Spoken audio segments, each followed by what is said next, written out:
September 1944, London. Two reports land on Winston Churchill's desk within the same hour.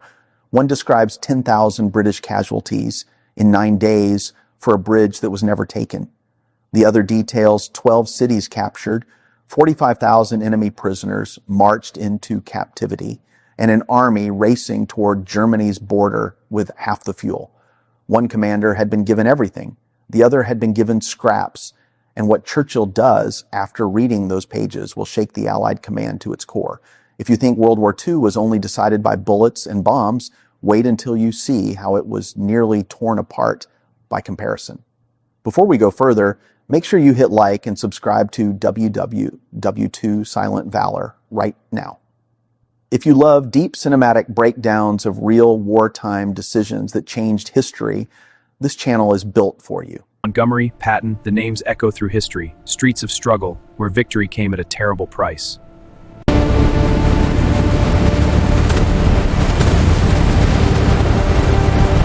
And trust me, this story only gets more explosive from here. It is September 25th, 1944. 10 Downings. Street is unusually quiet. The war rooms beneath Westminster have not felt this calm since the darkest nights of the Blitz. France has been liberated. Allied armies are pressing toward the Rhine River. For the first time since 1939, victory feels tangible. Churchill stands beside a map table, tea cooling in his hand, staring at colored pins marking Allied advances. Field Marshal Bernard Montgomery's ambitious plan, Operation Market Garden, has been underway for 8 days. The promise was breathtaking: seize a chain of bridges across the Netherlands, leap the Rhine in one bold strike, and end the war by Christmas. Montgomery had demanded absolute priority. Fuel, trucks, airborne divisions, air cover, everything. Churchill had agreed. An aide enters, pale, carrying a folder marked urgent. Churchill opens it slowly. His expression changes. The cup of tea never reaches his lips. "How many?" he asked quietly. "Approximately 10,000 casualties, sir. The 1st Airborne Division at Arnhem, nearly destroyed. The bridge was not secured. 10,000 British casualties in just over a week. For a bridge still flying the swastika." Churchill does not shout. He does not curse. He simply places the folder down with deliberate care and turns toward his chief of staff, General Hastings Ismay. "Where's Patton?" Ismay points to the map. Soldiers advance, no delays! Yes, sir! Keep formation, eyes forward!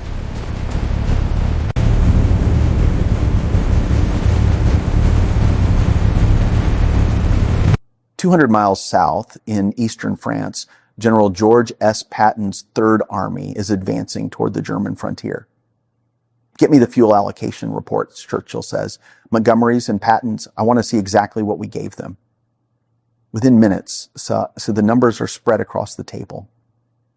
Montgomery's 21st Army Group, 1,400 tons of fuel per day, absolute logistical priority, the largest airborne operation in history. Patton's Third Army, 700 tons per day, half. The results are brutal in their clarity. In 9 days, Montgomery advanced roughly 64 miles into Holland, suffered 10,000 casualties, and failed to secure the crucial Arnhem Bridge. The 1st Airborne Division was shattered. In those same 9 days, Patton captured 12 fortified cities: Nancy, Lunéville, Château-Salins, and others. He crossed the Moselle, the Meurthe, and the Mortagne under fire. He advanced roughly 60 miles through defended territory. He captured 45,000 German prisoners. His casualties, approximately 2,100. Churchill removes his glasses, rubs his eyes, and reads the figures again. "Tell me I'm mistaken," he says softly. "You are not, Prime Minister," Ismay replies. Churchill walks to the map. Every major supply route snakes north toward Montgomery.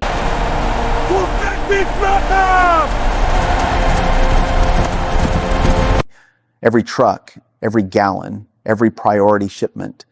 Meanwhile, Patton had been complaining for weeks that he was being starved of fuel. "Get me General Eisenhower," Churchill says. The secure line connects to Supreme Headquarters in Versailles. General Dwight D. Eisenhower takes the call.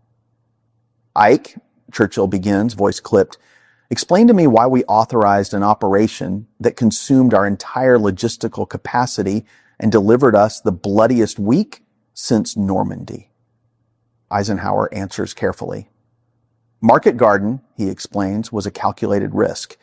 Intelligence suggested German forces in the north were collapsing. Montgomery believed a concentrated thrust could end the war before winter." "I know what the plan was," Churchill interrupts. "What I need to understand is why Patton is capturing cities with half the fuel while Montgomery buries paratroopers." Eisenhower tries to frame the difference. Patton's sector faces lighter opposition, and the Rhine crossings are more formidable. 45,000 prisoners is not light opposition, Churchill snaps. Those are divisions. Divisions that might have reinforced Arnhem had Patton not destroyed them. There's a long pause on the line. Montgomery believes with renewed resources he can achieve a breakthrough toward the Ruhr, Eisenhower says. "More resources?" Churchill's voice rises. "After this?" He lowers it again, icy calm. "Tell Field Marshal Montgomery the Prime Minister would very much like to understand how absolute priority produced absolute disaster." Within 24 hours, the story leaks. British newspapers run headlines about Arnhem's losses. Questions flood Parliament. Why did Montgomery receive everything while Patton was restricted? Why did British paratroopers die while American armor surged forward? Letters arrive from grieving families. Why did my son die for a bridge we do not have?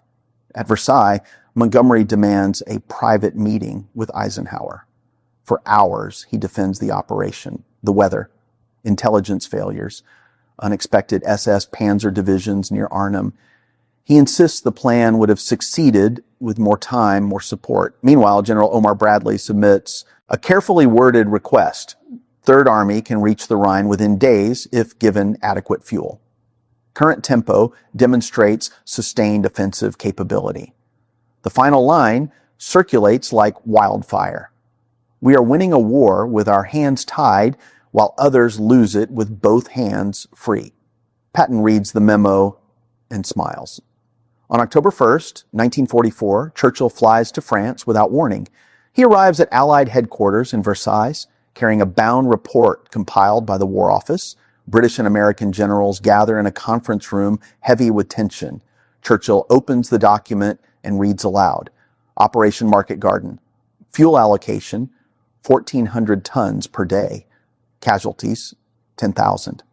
Strategic objective not achieved. Third Army operations during the same period. Fuel allocation, 700 tons per day. Casualties, approximately 2,100. Cities captured, 12. Enemy prisoners, 45,000. How is this possible? Churchill asks the room. Silence. He announces he will tour both sectors personally. The next day in Eindhoven, the wreckage of Market Garden tells its own story. Burned gliders litter fields. Destroyed tanks line what soldiers now call Hell's Highway. Temporary graves stand in rows. Montgomery greets Churchill with stiff formality. As they drive north, Montgomery explains the intelligence failure. In the presence of the 9th and 10th SS Panzer divisions near Arnhem had not been confirmed. "You were warned," Churchill says quietly. "Resistance reports were inconclusive. Inconclusive intelligence cost us 4,500 airborne troops dead or captured." They stop at Nijmegen Bridge, the furthest Allied success. Beyond lies Arnhem, the bridge too far. Across the Rhine, German vehicles move freely over the intact span. "A bridge too far," Montgomery says. Churchill stares across the water. "I suspect it was not the bridge that was too far," he replies, "but the ambition without the ability." The following day, Churchill visits Patton's sector near Nancy. The contrast is startling. Roads are cleared. Civilians emerge cautiously. American engineers repair infrastructure with efficiency. Patton greets him energetically. When Churchill asks about casualties, Patton shrugs. "Acceptable, Mr. Prime Minister." "We keep moving." They cannot hit what they cannot catch. He spreads his maps. 12 cities marked secured. Rivers crossed. Enemy divisions shattered. Churchill returns to headquarters with a verdict forming. In a tense meeting, he confronts Montgomery directly. You had priority. You had supply. You had elite troops. Patton had half and produced victory. Simplify it for me. Why did you fail? I did not fail, Montgomery insists. He argues that Market Garden drew German forces north. The territorial gains were significant. You lost 10,000 men, Churchill says evenly, for a river you did not cross. The room. This feels suffocating. Churchill makes his decision clear. He will recommend increased fuel allocation to Third Army. Montgomery will not be dismissed, politically impossible, but his strategy of single thrust priority is finished. The broad front approach becomes policy. No more absolute preference. Within days, Patton receives additional fuel. By mid-October, his army pushes closer to the German border. By November, Third Army stands poised before the Siegfried Line. Montgomery's forces spend autumn clearing the Scheldt estuary to open Antwerp. Vital? Yes, but unglamorous. The momentum has shifted south. In December 1944, Hitler launches his desperate gamble, the Battle of the Bulge. German forces smash through the Ardennes. Bastogne is surrounded. At an emergency meeting, Montgomery estimates weeks to organize a counteroffensive. Patton studies the map. I can attack in 48 hours. Eisenhower stares at him. You would have to pivot your entire army 90 degrees. Already planned it, Patton replies. Within 72 hours, Third Army turns north through snow and ice. It reaches Bastogne and breaks the siege. One of the most astonishing redeployments in military history. Churchill writes privately that Patton moves like lightning. Montgomery plans like a lawyer. By the war's end in May 1945, Third Army has advanced over 600 miles from Normandy, capturing hundreds of thousands of prisoners.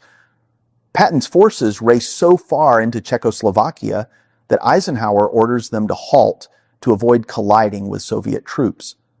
Montgomery's army advances methodically through northern Germany. History would judge both men complexly. Montgomery was cautious, meticulous, strong on defense. Patton was aggressive, relentless, instinctive. But in September 1944, with fuel scarce and victory within sight, one comparison changed everything. Churchill had seen the numbers. He had walked the battlefields. He had looked across the Rhine at a bridge still in enemy hands. Resources do not guarantee victory. Leadership decides how they are used. And that realization reshaped Allied strategy in the final year of the war. If this story kept you hooked, let me know in the comments. Who do you think was the better commander, Montgomery or Patton, and why? And tell me where you're watching from. I read as many comments as I can. If you want more deep cinematic breakdowns like this, share this video with a fellow history fan and subscribe to WWII Silent Valor. Because sometimes the most decisive battles of a war are not fought with rifles, but with decisions made over a map table in a quiet room. And the consequences echo for generations, or